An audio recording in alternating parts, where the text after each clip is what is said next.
Hey class, this is Robert at Shasta High School, and we're going to go over the study team test for Appendix A. We took this about a week and a half ago in class, so it may be a while since we've taken it, but the first problem says examine the expression mat, circle all zeros, and write the remaining expression, then fully simplify that. So one thing to remember is that we don't have zeros unless they're in the same region. So if I look at this first problem, right, yeah, clearly there is a, whoops, nice. There's a positive x squared and a negative x squared, but they don't make a zero because this is inside of a set of negative parentheses, right? So this is not what appears to be. However, within this zone, right, there is a zero. This is zero, got it? So that's gone. Also, this is a zero, so that's gone. So when I look at what remains, here's what I have. I've got a 2x squared plus the number 1 minus, open parentheses, there's a negative x squared and then a minus 1, close parentheses.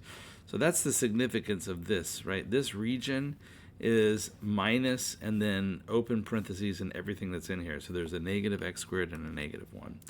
So when these come out of this region, right, they become the opposite. They become positive. So when I move this x squared out, this negative x squared out is going to become positive. This negative 1 is going to become positive. So this is equal to 2x squared plus 1 plus another x squared and then plus another 1. So if I simplify this, we're looking at 3x squared plus the number 2. And that's the answer we were looking for. That's exactly what this expression is after we simplify it. So let's look at part B. In part B, are there any zeros? No, there are not, right? There's no zeros. So when I look in the positive zone and the negative zone, there's nothing there that immediately goes away. So we're going to write it as it appears.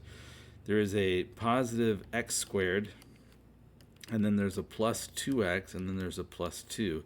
So that takes care of this, these, and these, right? They're all written down. Minus open parentheses. Inside of the negative parentheses, inside of this, there is a negative 2x squared and then a minus 3, close parentheses.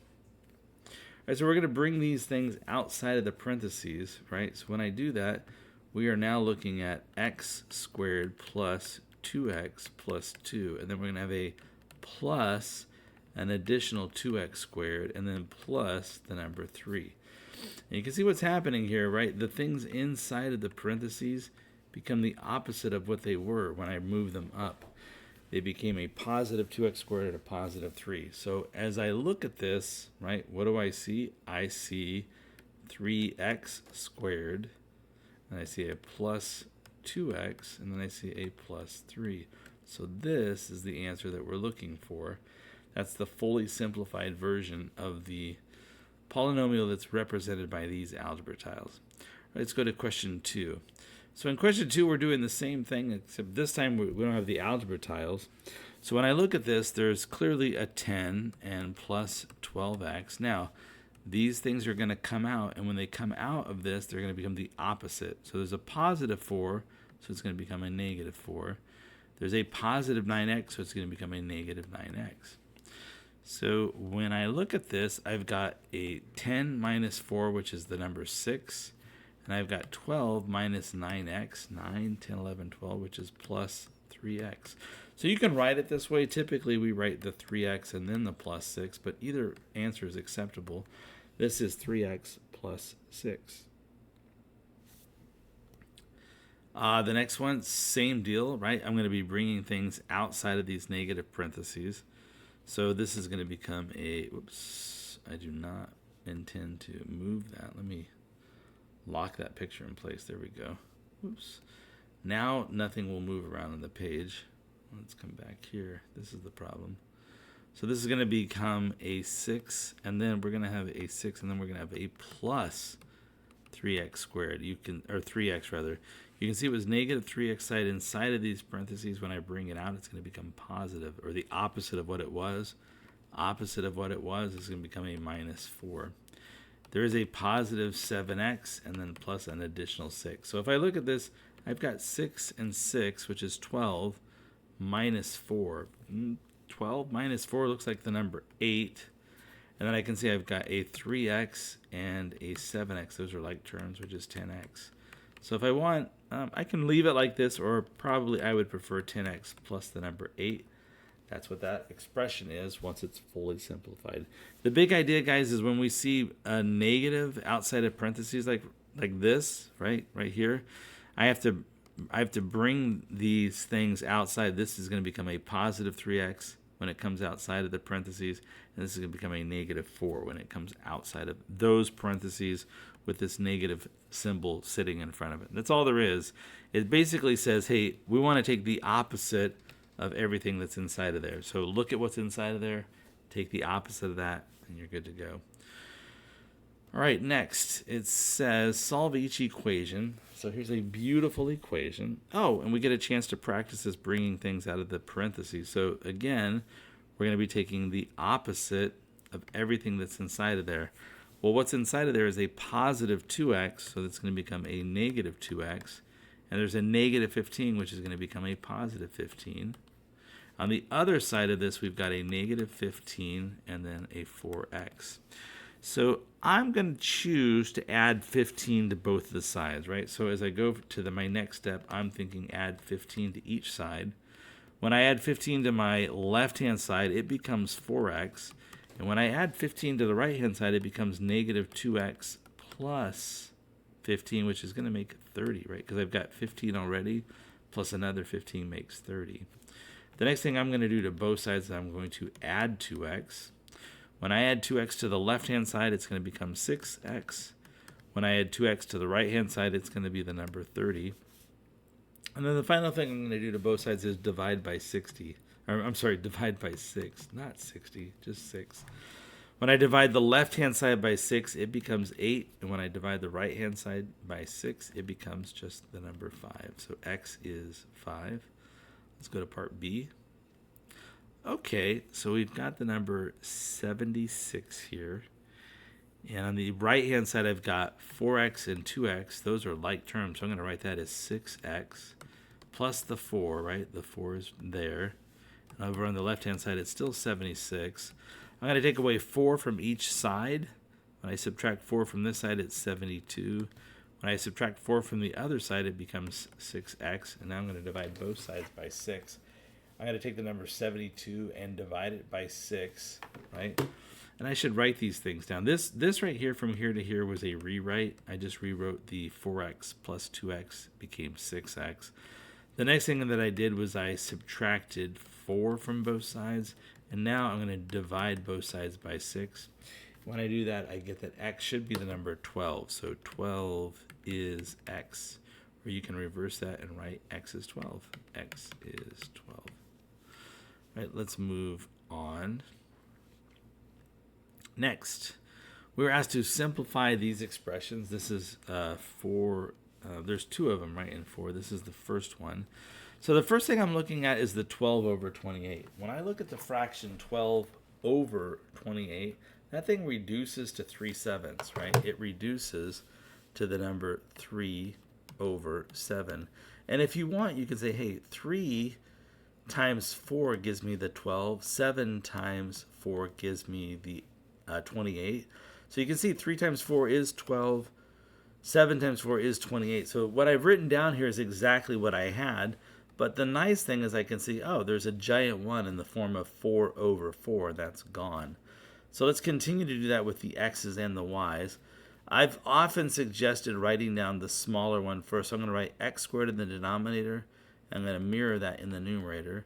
And I say, look, the numerator had 6 factors of x, right? You can see it. It's x to the 6 factors of x.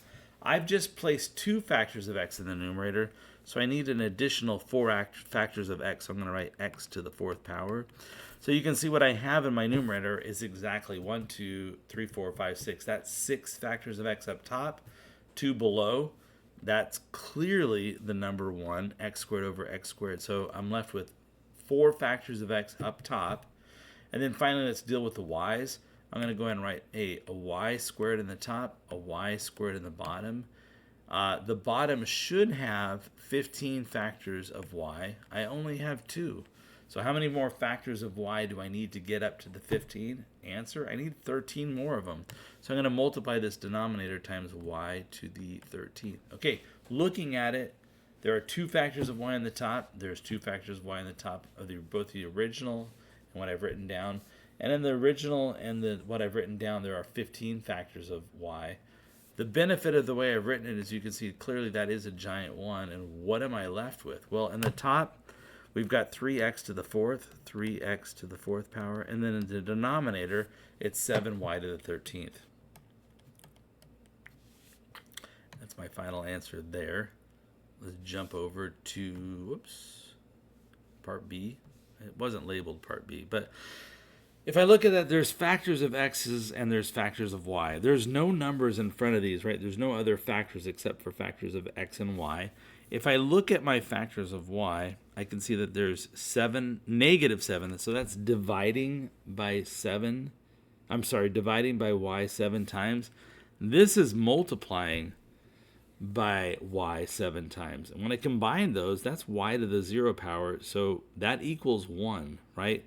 So those 2 things I underlined just have a value of y to the 0, which equals 1. So they're not significant for my answer. However, there are 3 factors of y that will be in my answer, and that's this part right here.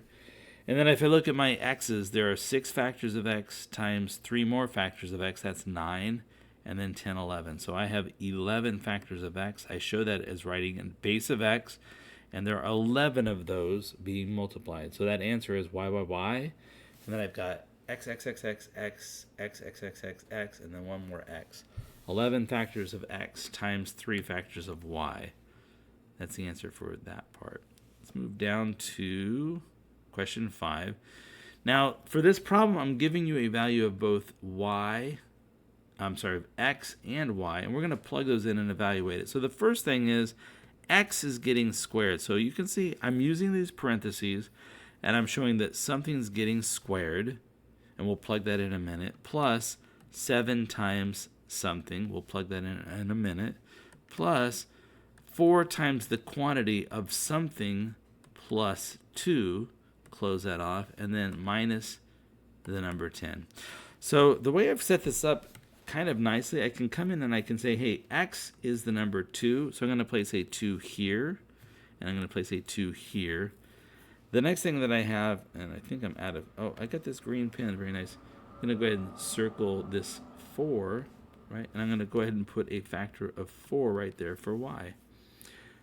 So what do I have? Well, first of all, 2 squared, 2 times 2 is the number 4, plus 2 times 7 is 14, and then plus, let's figure out what this is. Inside here, I've got the number 6. 4 times 2 is 6, and 6 times 4 is 24. So I've got plus 24, and then I've got minus 10 from that. So that's what we're looking at so far. I can combine 4 and 14, that's the number 18, and then 24 minus 10, I might write that down as 14.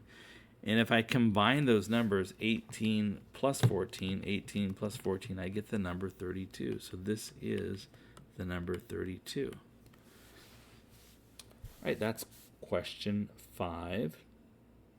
And again, the big idea here is use those parentheses when you're plugging in values for the variable, and don't forget your order of operations, right? We do exponentiation first. We did these grouping symbols first, right? I mean, for this chunk, right? You can see there's 1, 2, 3, 4 chunks. For this chunk that's got the 4 times the quantity of 4 plus 2, I added the 4 plus 2 first, got 6, and then I multiplied that by 4, got the 24. So don't forget order of operation. All right, let's jump to question 6. It says, simplify the expression below by combining like terms. Well, before I jump into the combining like terms, I really want to rewrite this, right? That's a mess. So I'm going to bring things outside of those parentheses, and I'm going to go ahead and write that as plus 4x squared, and then minus the number 4. Everything else pretty much stays as it is, so I'm just going to go and write the 3x squared plus 5x plus 2, and then after that I've got minus 2x squared plus 3x and plus 9. So what's nice about getting rid of those parentheses, I can see exactly what I've got. So let's look at our x squareds. I've got 3x squareds and 4x squared. That's 7. And then minus 2x squared, which 7 minus 2 is 5. So I've got 5 of the x squared items. Let's look at the x's. You can see here there are 5 x's, and then over here I'll double underline there's 3 x's. And when I combine those, that's plus 8 x's. And then in terms of units, right, I've got 2 plus 9, which is 9, 10, 11. And from that, I have to subtract the number 4 because this is negative. So I'll triple underline these. Triple 1, 2, and 3. Oh, not you. This 1, 2, 3. So I've got a positive 2, a negative 4, and a positive 9. When I add 9 plus 2, I get 11. And if I take away 4 from that, I get the number 7. So plus the number 7. And there we go. That is question number 6.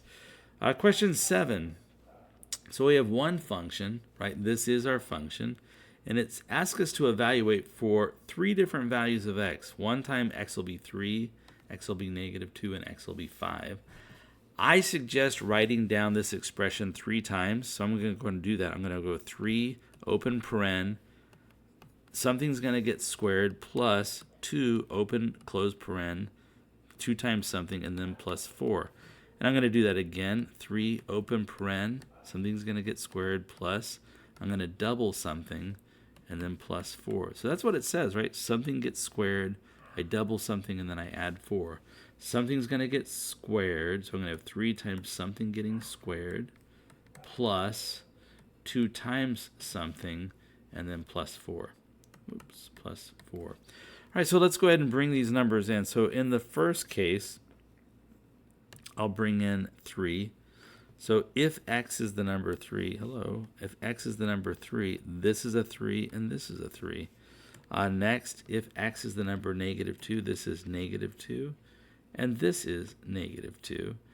And then finally, I'll use this black pen maybe. If x is the number 5, right, this is going to be a 5, and this is going to be a 5. So first of all, order of operations, I've got to square the 3 here first. So when I take 3 and I square it, I get 9. So this becomes 3, this becomes 3 times 9, which is the number 27, plus 2 times 3 is 6. By the way, notice that I did not multiply 3 times 3, get 9, and square that. I squared the 3 first, got the 9, and then I tripled that. Plus 2 times 3, which is 6, and then plus 4. I'll keep going here. When I square negative 2, I get positive 4. 3 times positive 4, 3 times positive 4 is 12. Plus 2 times negative 2, that's going to be a negative 4, so I'll write a minus 4, and then I'll do a plus 4 after that. And on this last one here, I've got 5 is going to get squared. When I square 5, I get the number 25. So it's going to be 3 times 25 plus the number 10 and then plus 4 to that. 3 times 25 is 75 plus 10 more plus 4 more. All right, so now let's go through and finish this off. So 27 plus 6 plus 4 is the number 37. And I just verified that with my calculator. 12 minus 4 plus 4 is going to put me right back at 12 because I'm subtracting 4 and then adding 4. They undo each other. And then the last one is 75 plus 10, which is 85. But I have to subtract 4 from that. I got 81. I hope that's the right answer. 25, 10. Yeah, I like it. So that's the last question on that page. Now let's go to the third and final page. It says rewrite each expressing using exponential notation, and there's a couple examples here. So in this first one, when I look at it closely, I can see that, hey, there are a bunch of y's getting multiplied, and after that, there's a bunch of x's getting multiplied. How many y's, you say? Well, it's 1, 2, 3, 4, 5. There are 5 factors of y, and there's 1, 2, 3 factors of x. So the shortcut notation of that is like, hey, there are y's. How many of them? 5 times there are x's. How many of them? There are 3. So this, right, is equivalent to what's written above, but it's much more compact. Y to the 5th times y to the 3rd. All multiplication. Let's go to the next one. on this one, it's kind of fun because I can see there's this one. I didn't mean for it to do that. There's this one in the form of x or AAA over AAA. They cancel out, right? Something divided by itself is exactly the number 1. And then over here I've got BB over BB, which is also the number 1. What am I left with? Well, the numerator has A times A. The denominator has B. What is that numerator? Well, when I take A and I multiply it by itself, I get A squared, and the denominator just has a single factor of B. So that whole mess, right, that AAA, AABB over AAA, BBB is just the same as A squared over B. Much nicer, much more compact. We might say it's simplified. Right, next, okay, a little bit of a mess. I can see I've got 3 factors of A, but that's not the whole story. There are 2 more factors of A for a total of 5 factors of A.